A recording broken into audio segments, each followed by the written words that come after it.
fast, sitting here praying that this night's gonna last. You got it all on tap, I'm loving your vibe, always have your back. We like all the same tracks, listen all night in the sheets all black.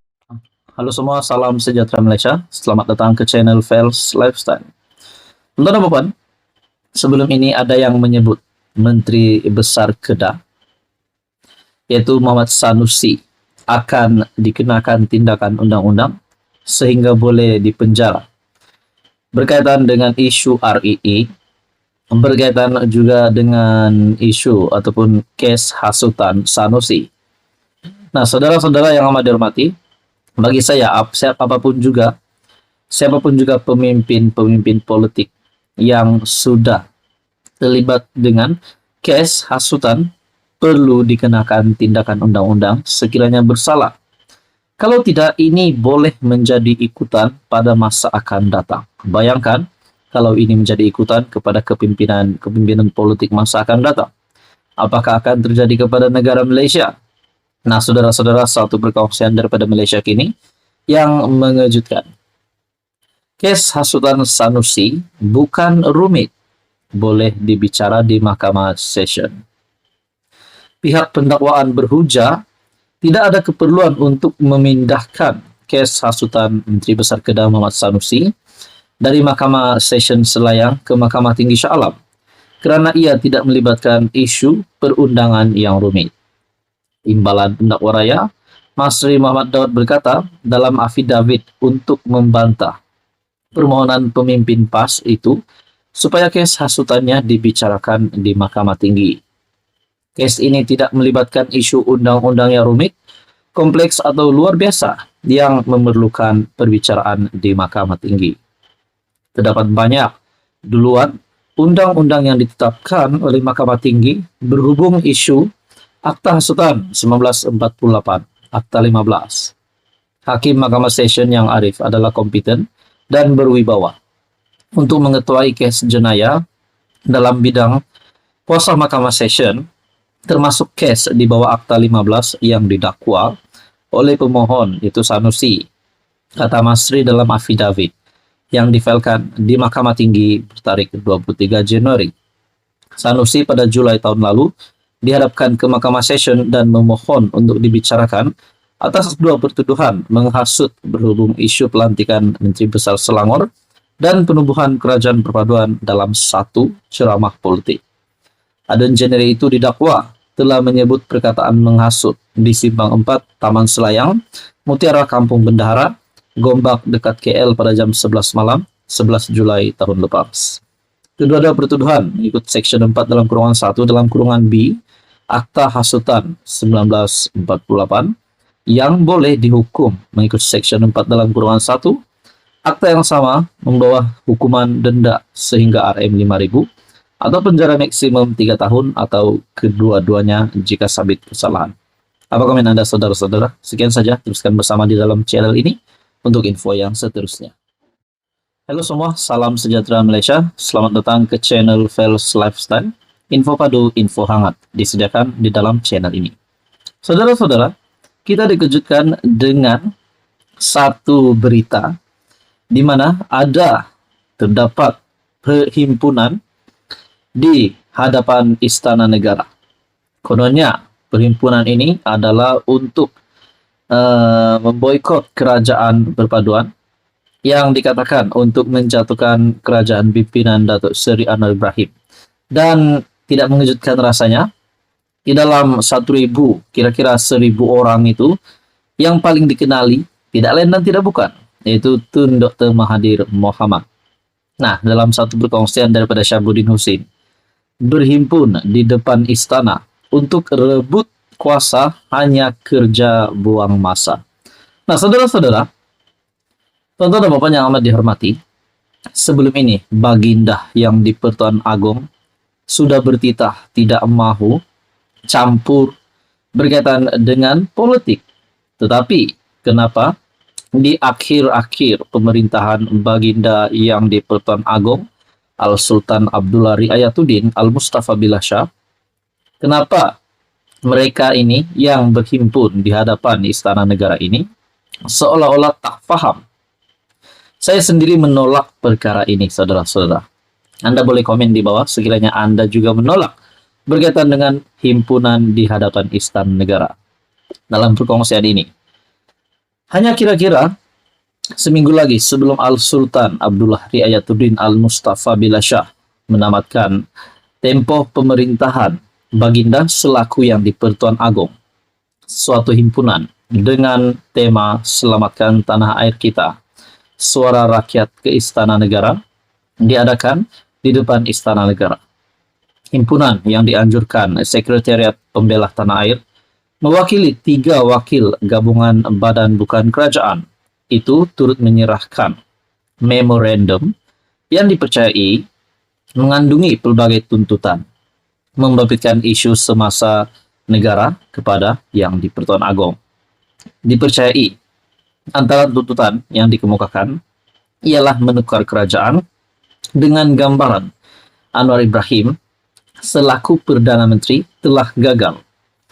Memorandum tersebut juga menyatakan bahwa Raja-Raja Melayu telah dihina berikutan dakwaan pembangkang cuba merasuah agung untuk mereka rampasan kuasa sekaligus menjatuhkan kerajaan. Selain itu, peranan Raja-Raja Melayu sebagai Ketua Hal Ehwal Islam di negeri masing-masing juga didakwa telah diceroboh melalui cobaan menggunakan kuasa mahkamah.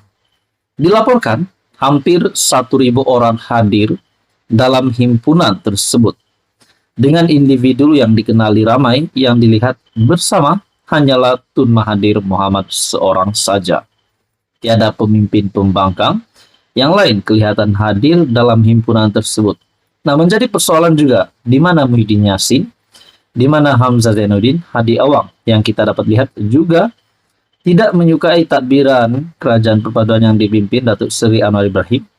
Kenapa mereka tak turut serta perhimpunan itu? Kalau benar hanya Tun Mahathir saja yang turut serta yang dikenali ramai di antara di kalangan hampir 1.000 orang itu menjadi persoalan. Senang cerita, berikutan beberapa usaha dan langkah sebelum ini untuk menjatuhkan kerajaan telah menemui kegagalan. Himpunan ini adalah cobaan terakhir dengan harapan supaya Agong dapat menilai semula kepimpinan negara sedia ada dan melakukan pertukaran Perdana Menteri. Gila betul mereka ini, menurut Syahbudin. Kenapa hendak menyusah dan membebankan Agong di saat akhir tempo pemerintahan Baginda akan berakhir? Bukankah Agong sudah bertitah sebelum ini bahwa Baginda tidak masuk campur urusan politik? Kenapa masih tak faham lagi? Kalau bersungguh-sungguh nak jatuhkan kerajaan, menukar PM, tunjukkanlah beberapa sokongan MP yang dimiliki sebagai bukti dan hebakannya kepada seluruh dunia. Kemudian pada sidang Parlimen 26 Februari, kemukakanlah usul undi tidak percaya di Dewan Rakyat. Setakat sembang saja nak jatuhkan kerajaan dan meratib Anwar gagal, seterusnya acak-acak berhimpunan, konon rakyat bersama mereka. Tetapi ini hanya kerja buang masa.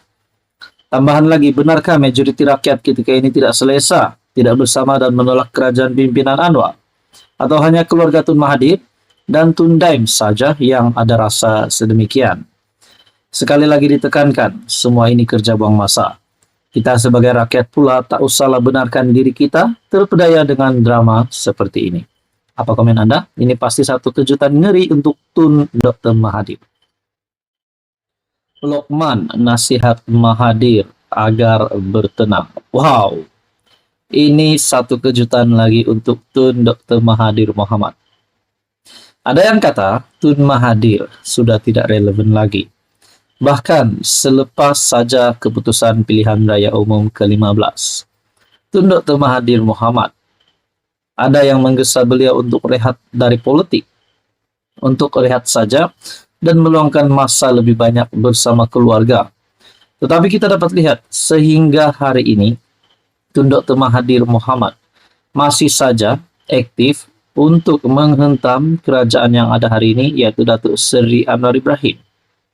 Ada juga yang kata hampir semua Perdana Menteri selepas Tun Dr. Mahathir yang dijadikan Mahathir sebagai musuh beliau. Nah, akhirnya saudara-saudara, satu artikel daripada Harapan Daily Lokman nasihat Mahathir agar bertenang.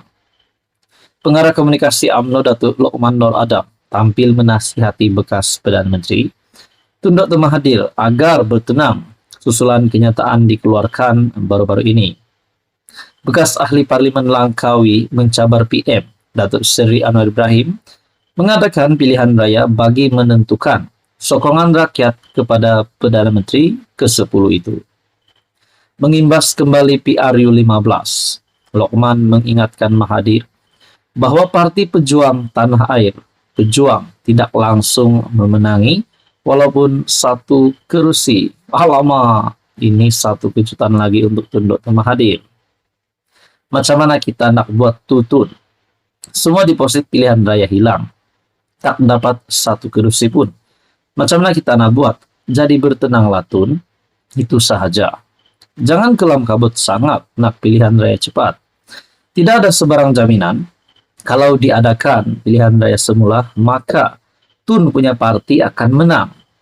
Tiada jaminan, ulang Lokman lagi dalam video yang dimuat naik di Facebook. Mahathir dalam sidang akbar mendakwa ketika ini kerajaan pimpinan Anwar menyalahgunakan kuasa dengan menyiasat pihak yang dilihat menggugat kedudukannya sebagai ketua kerajaan. Saya menang 5 pilihan raya dengan majoriti 2/3. Rakyat ada peluang untuk menukar saya, tetapi tak berlaku. Kalau saya menyalahgunakan kedudukan, saya akan buat satu pilihan raya. Jadi saya cabar Anwar untuk adakan satu PRU. Sama ada dia berani atau tidak untuk melihat apa yang rakyat akan katakan, ujar ahli politik berusia 98 tahun itu. Bagi saya saudara-saudara, kenyataan Tun Dr. Mahathir ini adalah tidak relevan. Pendapat saja disebabkan, kenapa nak buat PRU lagi? Bukankah itu akan memeningkan kepala rakyat, memeningkan kepala ramai orang, termasuk pelabur-pelabur dari luar negara. Kita dapat lihat pimpinan kerajaan Datuk Seri Anwar Ibrahim, kerajaan perpaduan hari ini, semakin hari akan semakin baik. Nah, bagi saya kejutan barulah untuk Tun Dr. Mahathir. Kita boleh kata Tun Dr. Mahathir ini sedang kritikal dalam keadaan politiknya. Mungkin saja beliau perlu bersara dan rehat saja. Nah, apa komen Anda? Tuan-tuan dan puan, sekian saja. Teruskan bersama di dalam channel ini.